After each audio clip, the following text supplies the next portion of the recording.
Alhamdulillahi Rabbil Alamin. Wabihi nasta'inu ala umuri dunya wa din. Wassalatu wassalamu ala ashrafil anbiya'i wal mursalin. Wa ala alihi wa sahabatihi wa man tabi'ahum bi ihsanin ila yaumiddin. Amma ba'd. Ikhwah yang dimuliakan Allah Subhanahu wa taala. Alhamdulillah pada malam hari ini kita kembali dipertemukan oleh Allah Subhanahu wa taala. Dan dalam kesempatan kali ini saya menggantikan Ustadz kita, Ustadz Muhammad Yusran Ansar yang untuk malam hari ini berhalangan hadir di majelis kita di Masjid Wahdatul Ummah ini. Salawat dan taslim semoga selalu dan senantiasa tercurah kepada junjungan kita, qudwah kita, kekasih kita Rasulullah Muhammad sallallahu alaihi wasallam beserta para sahabat, para pengikut dan orang-orang yang mencintai beliau hingga akhir zaman. Ikhwah yang dimuliakan oleh Allah Subhanahu wa taala, pada kesempatan malam hari ini saya ingin menyampaikan sebuah pembahasan atau sebuah materi yang saya ambil dari sebuah muhadarah atau sebuah ceramah yang pernah disampaikan oleh seorang ulama, seorang dai bernama Dr. Ibrahim Ad-Duwaish hafizahullah ta'ala, yang judul aslinya diberi judul Ar-Rajul As-Sifr. Ar-Rajul As-Sifr. Ar-Rajul As-Sifr itu kalau secara letterless kita terjemahkan, Ar-Rajul itu artinya orang atau sosok manusia, pria, laki-laki. As-Sifr itu artinya nol. Jadi mungkin bisa kita terjemahkan judul ini dengan manusia yang kosong. Manusia yang kosong artinya dia adalah sosok manusia yang kosong, tidak punya nilai, tidak punya nilai di hadapan Allah Subhanahu wa taala, tidak punya nilai di sisi Allah Subhanahu wa taala, dan juga tidak punya nilai di hadapan manusia. Di dalam pembahasan ini beliau mengatakan bahwa yang beliau maksud dengan Ar-Rajul As-Sifr itu kurang lebih adalah seperti yang saya sampaikan tadi, atau tepatnya di sini beliau menggambarkan sosok Ar-Rajul As-Sifr, dan silakan kita menilai diri kita masing-masing apakah kita termasuk Ar-Rajul As-Sifr atau bukan.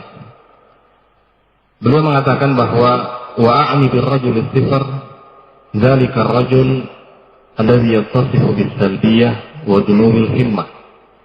Yang saya maksudkan dengan ar-rajul as-sifr atau manusia yang kosong adalah manusia yang selalu mempunyai sifat, selalu mempunyai karakter as-salbiyah, negatif, selalu berpikir negatif, tidak pernah berpikir positif atau sangat jarang berpikir positif.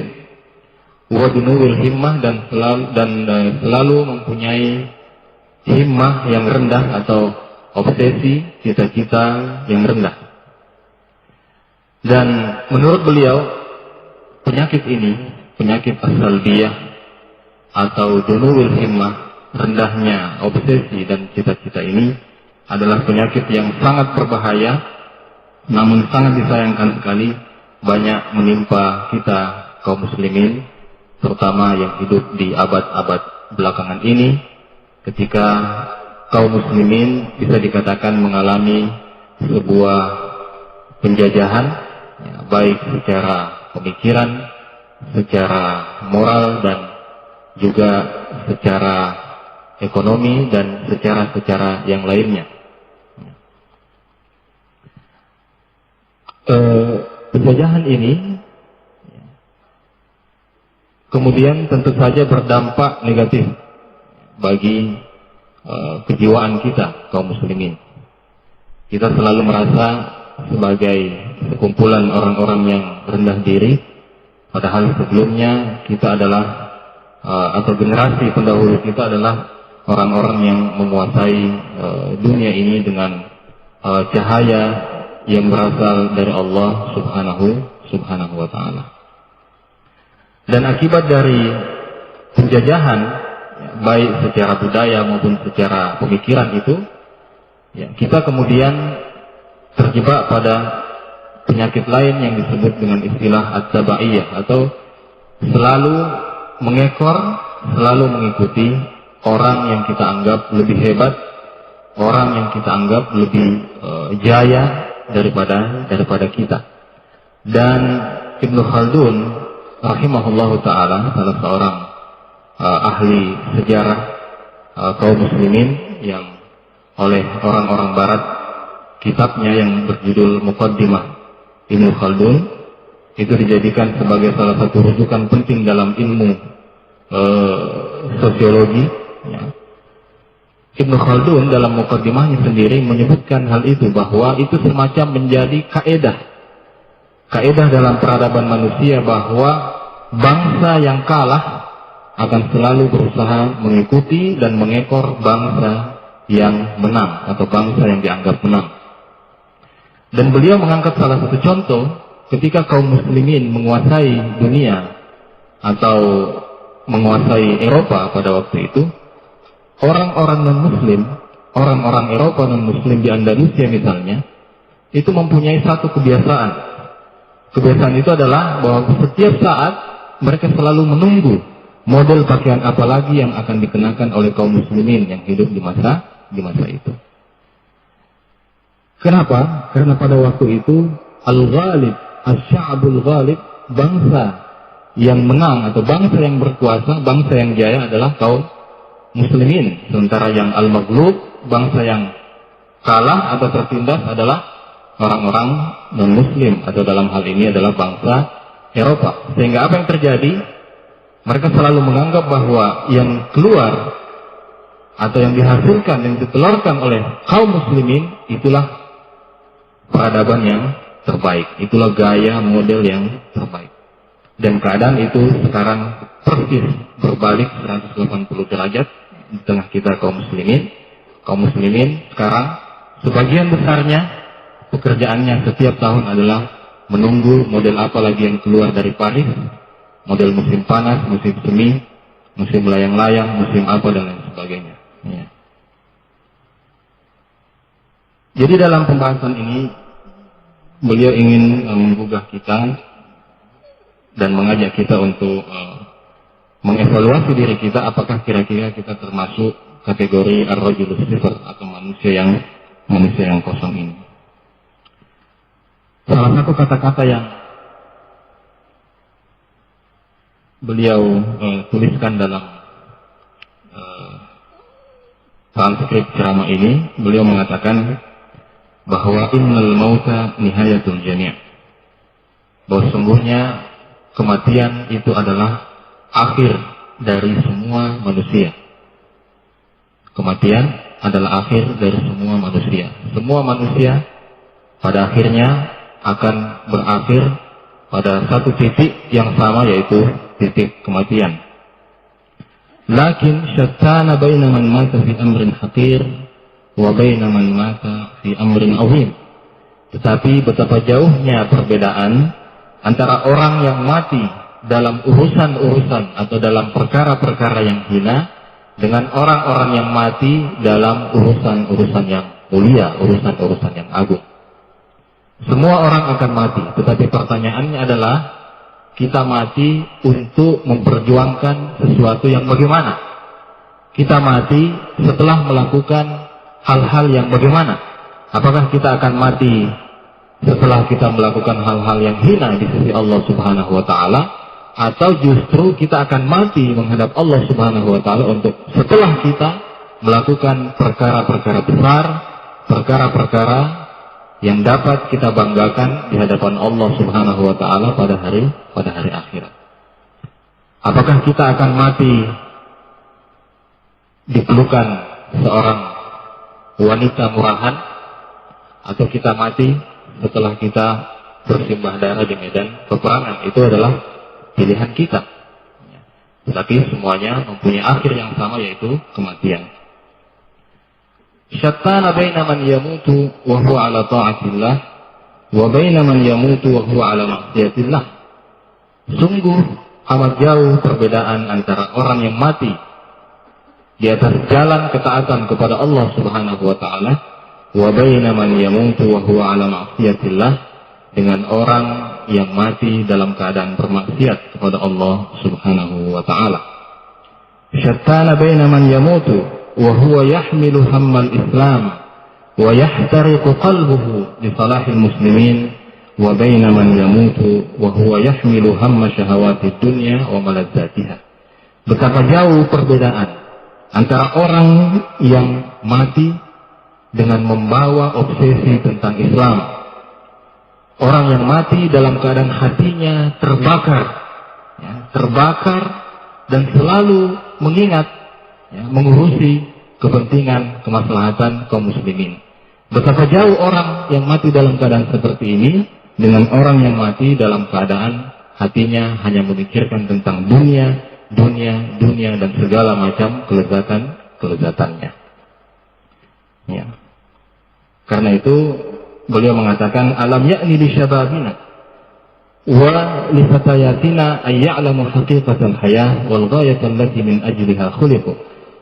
Bukankah saatnya sudah tiba bagi para pemuda-pemudi kita, sudah tiba saatnya bagi kita semua untuk menyadari dan mengetahui apa sebenarnya hakikat tujuan kehidupan kita di atas muka bumi ini. Apa sebenarnya tujuan yang menyebabkan kita diciptakan oleh Allah Subhanahu wa taala. Nah, pertanyaan semacam inilah yang beliau jadikan semacam pengantar untuk membahas materi Ar-Rajulus Sifar, yang pada intinya sebenarnya ingin mengajak kita untuk memahami kembali mengapa kita diciptakan oleh Allah Subhanahu wa taala di atas muka bumi ini. Dalam pembahasan ini beliau mengawalinya dengan menyebutkan beberapa karakter atau beberapa ciri khas orang-orang yang dianggap sebagai ar-rajulus sifar atau manusia kosong itu. Dan silakan kita melihat apakah kita mempunyai karakter itu atau tidak. Yang pertama, kata beliau, al-khumul wal kasal. Manusia yang kosong adalah manusia yang malas. Kemalasan itu menjadi sifat yang khas dalam diri seorang ar-rajulus sifar, manusia yang kosong. Kata beliau, ar-rajulus sifar la yukallifu nafsahu al-qiyama bi syai'. Manusia yang kosong itu tidak pernah berani untuk membebani dirinya. Tidak pernah berani memberikan tanggung jawab kepada dirinya untuk melakukan sesuatu yang penting, sesuatu yang bernilai, sesuatu yang berharga. Bahkan hatta fi masalihi syakhsiyah, sampai pada perkara-perkara yang sebenarnya itu adalah menjadi kemaslahatan dirinya sendiri. Bahkan mungkin menjadi hal yang darurat, merupakan perkara yang sangat penting dalam kehidupannya. Seperti misalnya belajar atau mengerjakan mencari rezeki untuk melanjutkan kehidupannya di muka bumi ini. Apalagi kalau kita ingin bertanya tentang bagaimana dia dengan ibadahnya kepada Allah Subhanahu wa taala. Bagaimana dia dengan ibadah-ibadah yang difardukan oleh Allah Subhanahu wa taala. Apalagi kalau lebih jauh kita bertanya kepada dia tentang bagaimana ibadah-ibadah nafilahnya atau ibadah-ibadah sunnahnya kepada Allah Subhanahu wa taala. Dan gambarannya seperti yang dikatakan oleh Allah Subhanahu wa taala tentang orang-orang munafik di dalam Al-Qur'an, wa idza qamu ila sholati qamu kusala. Kalau mereka, seandainya pun mereka mengerjakan salat, mereka mengerjakannya dengan perasaan yang malas, Ya, dan ingat kata-kata kusala disebutkan, kata-kata malas disebutkan oleh Allah Subhanahu wa taala di dalam Al-Qur'an. Nah, kalau untuk urusan-urusan yang seperti ini saja dia tidak mempunyai perhatian, maka bagaimana mungkin orang semacam ini kita bisa ajak untuk memperhatikan dan ikut serta memperhatikan kondisi yang dialami oleh kaum muslimin. Ya. Mohon maaf tidak apa-apa saya angkat di sini. Ya, saya tidak tahu kita sudah punya reaksi atau belum. Ya. Tetapi sebagian teman-teman kita misalnya secara khusus yang di PKS misalnya sekarang ini sudah lama, sejak beberapa waktu yang lalu sedang menggalang gerakan one man $1 untuk Palestina. Satu orang menyumbang $1 untuk Palestina, karena kita tahu sekarang, terutama setelah Hamas yang memenangkan pemilu di Palestina, kita tahu bahwa Amerika dan negara-negara Eropa memutuskan semua bantuan keuangan untuk Palestina. Karena itu kas keuangan Palestina sekarang bisa dikatakan minus, dan itu kemudian menggerakkan sebagian besar kaum muslimin di seluruh dunia untuk membantu mereka. Saya tidak tahu kita sejauh mana, dan ini mungkin menjadi pertanyaan bagi kita semua. Ya, dan saya rasa gerakan itu adalah gerakan yang bagus untuk ditiru. One man, $1. Satu orang, $1 untuk Palestina.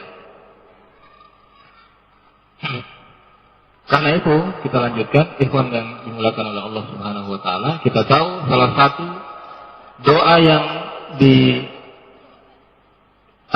oleh Rasulullah sallallahu alaihi wasallam kepada kita adalah Allahumma inni a'udzubika minal ajzi wal kasal.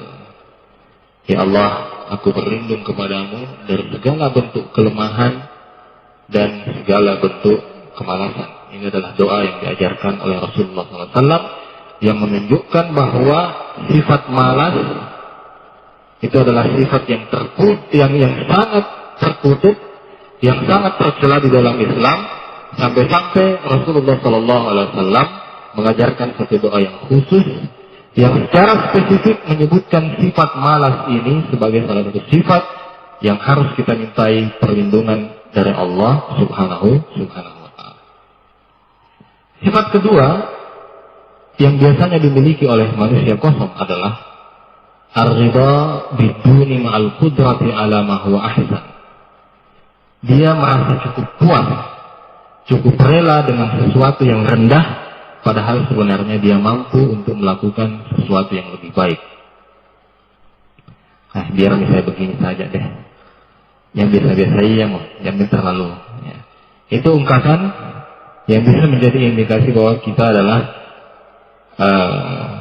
ar-rajulus sifat, ya. Yang biasa-biasa iya mau, ya. Kalau untuk urusan akhirat tidak ada yang biasa-biasa iya mau, ya. Kalau untuk urusan dunia boleh, ya. Boleh yang biasa-biasa iya mau. Tapi kalau untuk urusan akhirat kita harus berusaha untuk mencapai yang terbaik. Meskipun saya tidak menganjurkan antum untuk urusan dunia juga mengatakan yang biasa-biasa iya mau, ya. Karena kalau antum yang kuliah misalnya bisa meraih predikat cum laude, ya, kenapa tidak? Ya.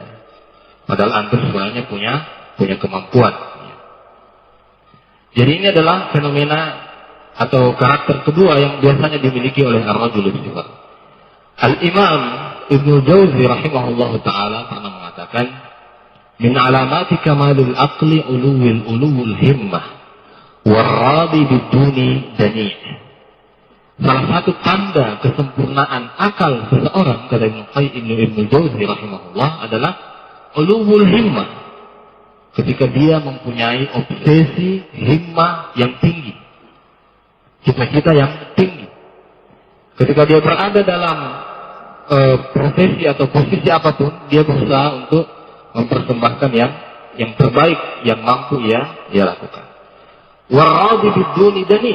Sementara orang yang cukup puas dengan kerendahan, ya, dengan sesuatu yang rendah, maka dia sebenarnya adalah orang yang juga hina, orang yang hina. Karena itu beliau menyitir sebuah syair Arab yang mengatakan, walam ara fi uyubin nasi aiban kanaqsil qadirina 'ala tamani. Dan saya tidak pernah melihat satu aib, ya, satu aib yang paling memalukan dalam diri manusia kecuali ketika orang yang mampu, ya, ketika orang yang punya kemampuan tidak mau untuk mencapai kesempurnaan. Karena itu dalam majelis ini juga kalau tidak salah saya pernah mengungkapkan perkataan Ibnu Jauzi yang mengatakan bahwa seandainya derajat kenabian itu bisa diperoleh dengan ijtihad, seandainya derajat kenabian itu bisa diperoleh dengan kesungguhan, seperti misalnya kita mencapai derajat doktor misalnya, kita sungguh-sungguh belajar, kita bisa dapat gelar doktor. Seandainya derajat kenabian itu bisa diperoleh dengan cara seperti itu, kata Ibnu Jauzi, saya akan berusaha untuk mendapatkan derajat kenabian. Hanya sayang sekali, derajat kenabian itu adalah mauhibah, karunia, pemberian dari Allah Subhanahu wa Ta'ala, yang tidak bisa diperoleh dengan ijtihad, dengan kesungguhan. Jadi ini merupakan gambaran bagaimana tingginya obsesi, cita-cita dari seorang Ibnu Jauzi rahimahullah ta'ala. Nah, ikhwah yang dimuliakan oleh Allah Subhanahu wa Ta'ala, jadi ini juga mungkin sering menjadi penyakit kita bersama, merasa cukup dengan yang biasa-biasa saja, padahal sebenarnya kita mampu untuk mendapatkan yang lebih baik dari yang kita peroleh saat ini. Padahal kata beliau di dalam Al-Quran, Allah Subhanahu wa Ta'ala berkali-kali menuntun kita, mengajak kita untuk menjadi orang yang tidak puas dengan yang biasa-biasa saja. Salah satunya misalnya doa yang sangat masyhur yang sering kita ucapkan adalah Rabbana hablana min azwajina wa dzurriyyatina qurrata a'yun waj'alna lil muttaqina imama. Wahai Rabb kami, karuniakanlah kepada kami dari istri-istri kami, dari keturunan-keturunan kami, qurrata a'yun, manusia-manusia yang menyejukkan pandangan mata kami. Kemudian apa kata Allah Subhanahu wa Ta'ala? Waj'alna lil muttaqina imama, dan jadikanlah kami sebagai imam, pemimpinnya orang-orang yang bertakwa. Coba lihat, di situ Allah Subhanahu wa Ta'ala tidak menyebutkan, tidak cukup sekedar mengatakan atau memerintahkan kita untuk meminta, ya Allah jadikanlah aku atau jadikanlah kami termasuk orang-orang yang bertakwa, tidak. Tapi Allah mengajar kita untuk meminta lebih dari itu. Ya Allah, jadikanlah aku imamnya, pemimpinnya orang-orang yang bertakwa. Jadi bukan sekedar menjadi, maaf dalam tanda kutip, kroco-kroconya orang bertakwa atau orang-orang bertakwa yang biasa-biasa saja.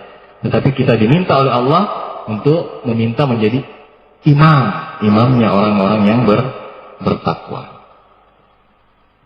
Dan kita tahu juga bahwa Rasulullah Shallallahu Alaihi Wasallam dalam salah satu hadis misalnya mengajarkan kepada kita, "Idza sa'altumullahal jannah fas'aluhul firdausal a'la."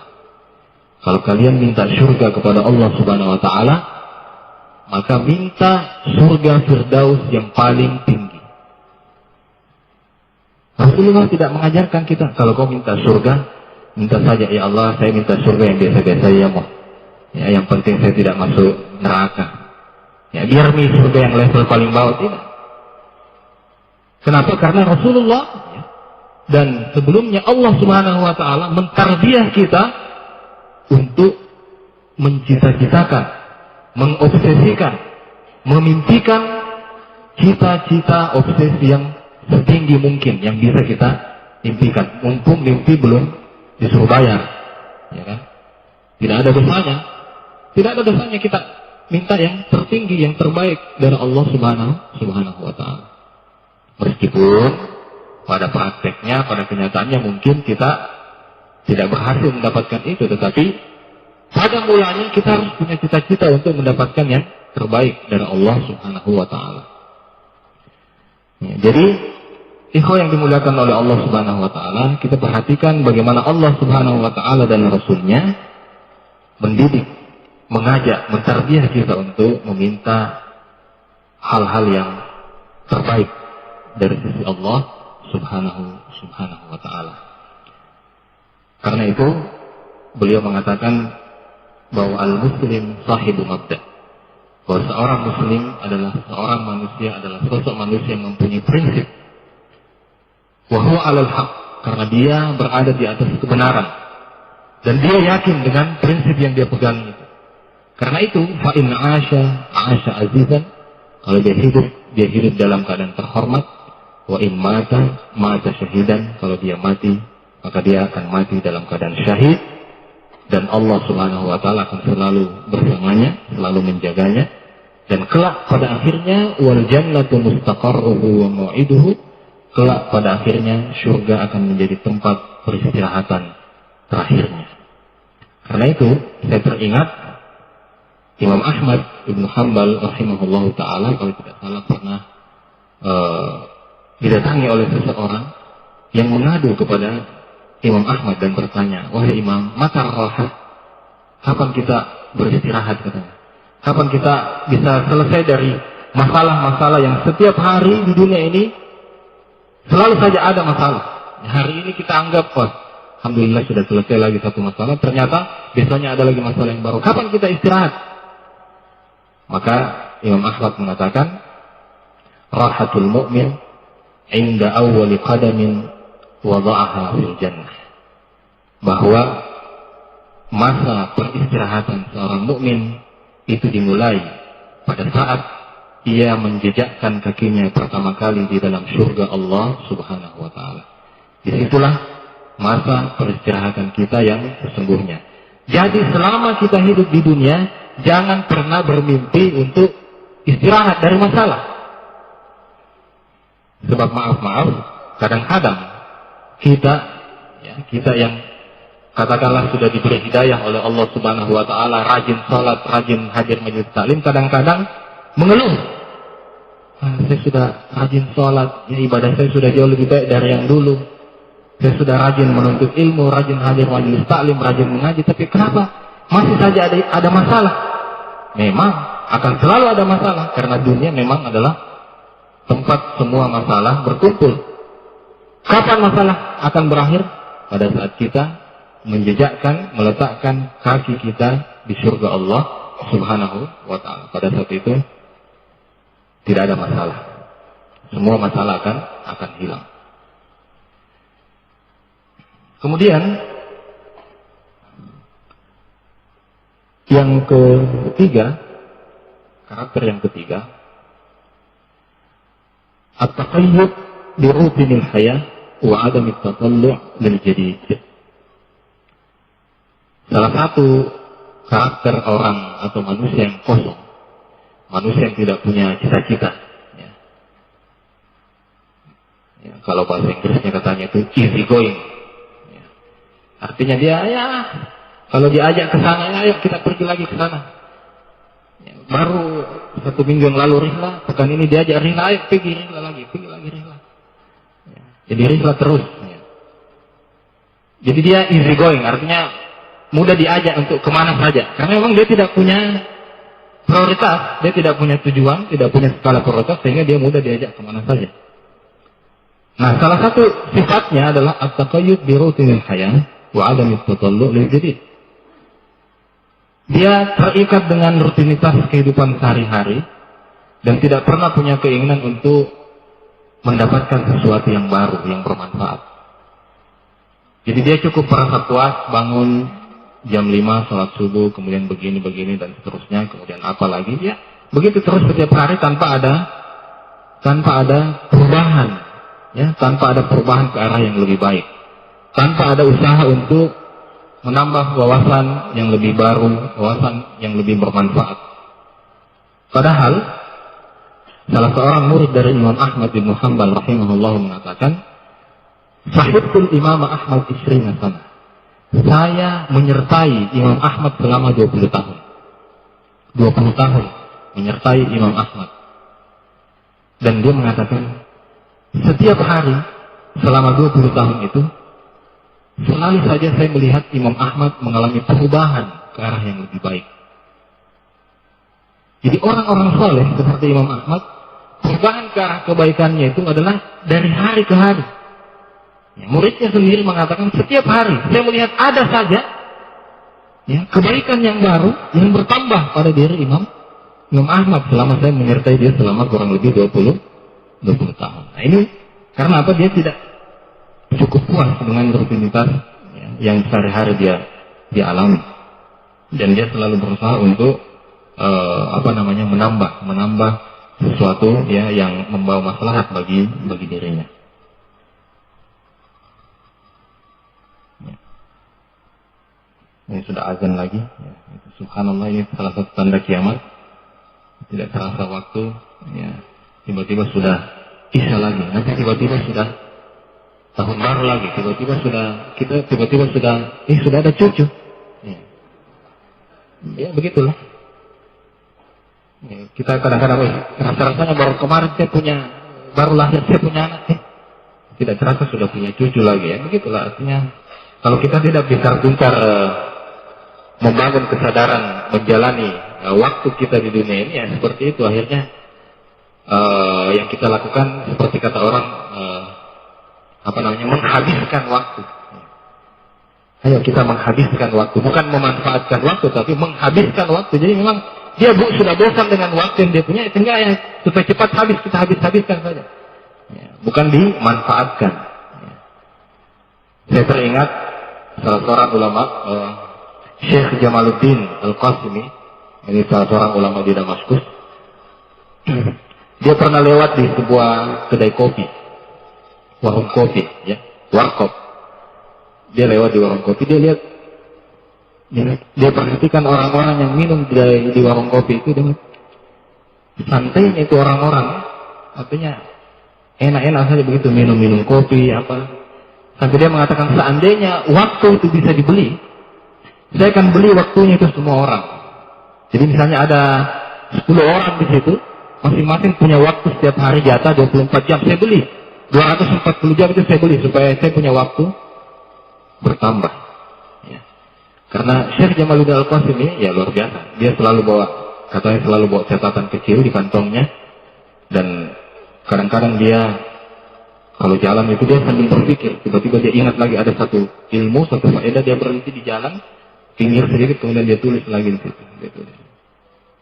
Kemudian dia jalan lagi. Dan kalau tidak salah ingat, kalau ada orang yang mengundang dia untuk walimah, dia kasih satu syarat. Boleh saya hadir, tapi dengan satu syarat. Saya boleh bawa buku. Nanti di sana saya baca buku. Ya. Dan itu juga kalau tidak salah dilakukan oleh Ibnul Jauzi rahimahullah ta'ala. Jadi kalau diundang walimah, ya beliau bawa buku, dan biasanya beliau cari tempat yang agak sepi supaya bisa membaca buku. Jadi ini orang memanfaatkan waktu, bukan menghabiskan waktu. Ya.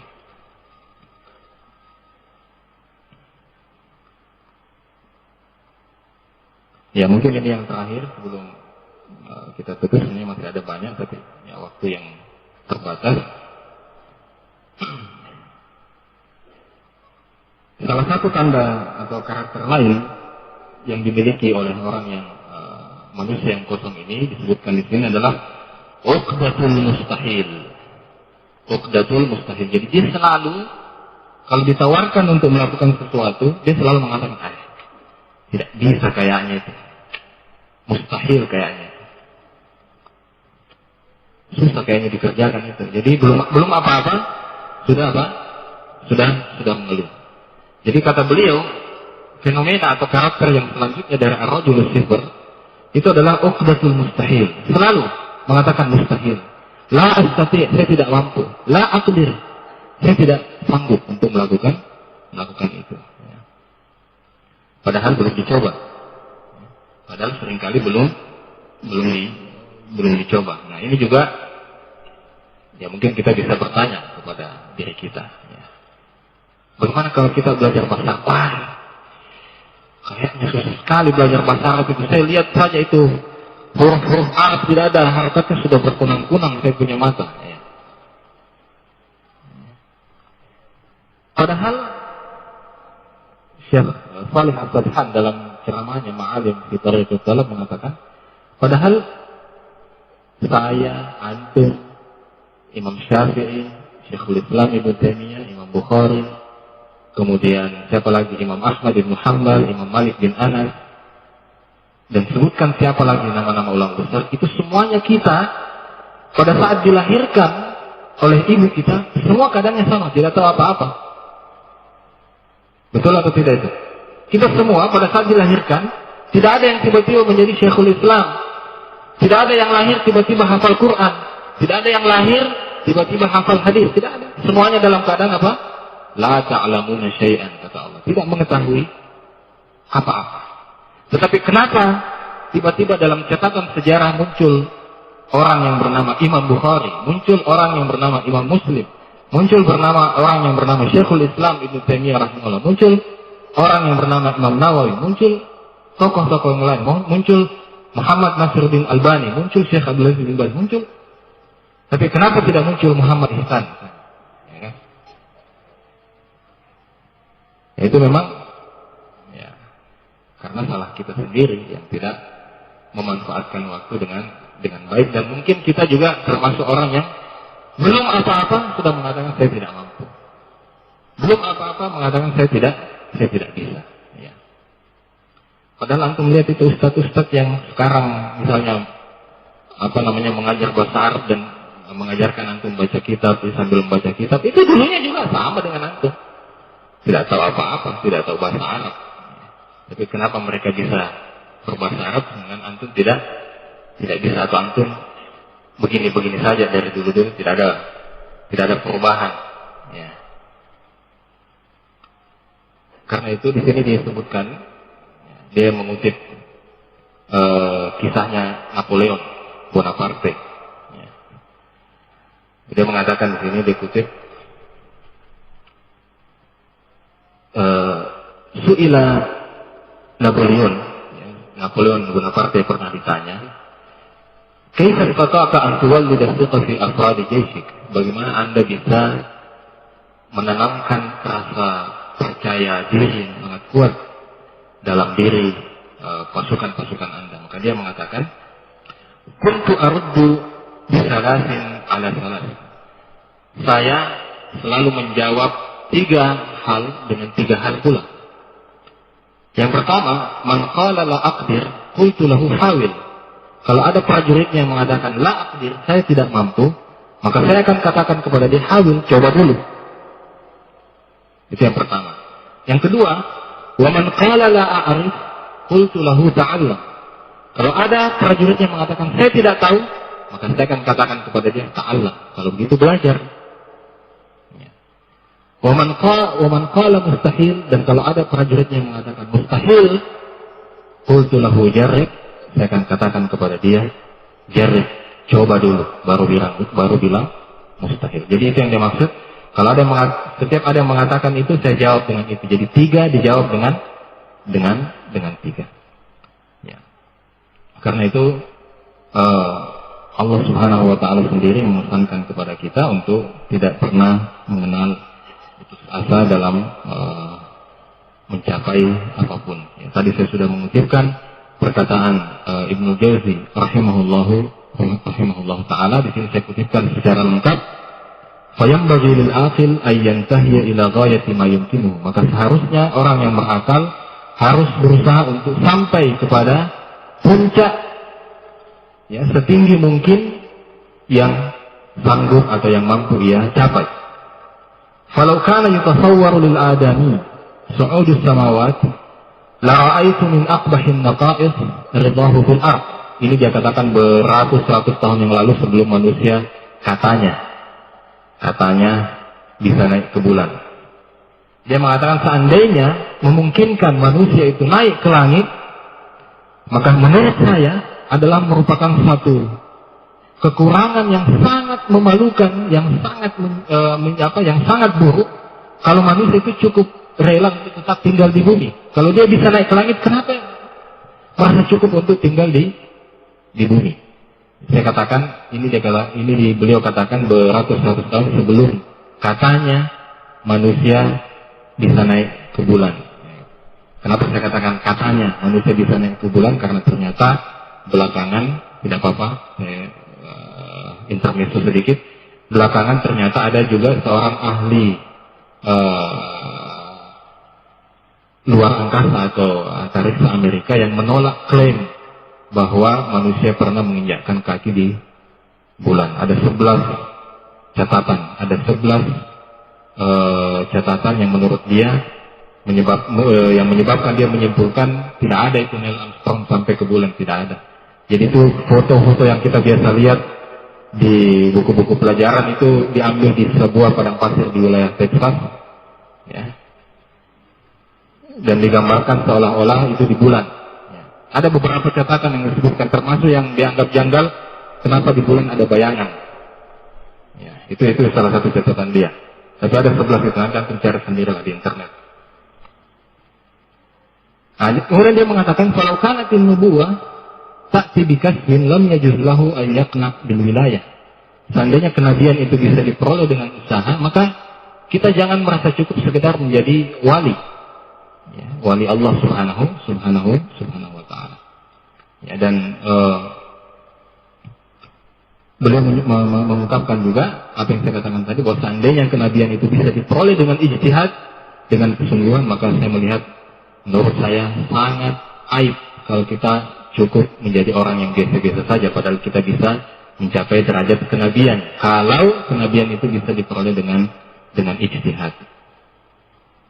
Ya, ikhwan yang dimuliakan oleh Allah Subhanahu wa taala, meskipun yang kita angkat tadi adalah baru beberapa fenomena dari ar-rajul istighfar, tapi mudah-mudahan beberapa fenomena itu bisa menggugah kita semua, terutama menggugah saya pribadi yang juga masih sering terjebak dalam fenomena ini, untuk sama-sama bangkit dan menggantungkan cita-cita kita setinggi mungkin, seperti yang diungkapkan dalam sebuah ungkapan syair, bahwa kun rajulan rijluhu fis sara wa hammatu himmatihi fis sara.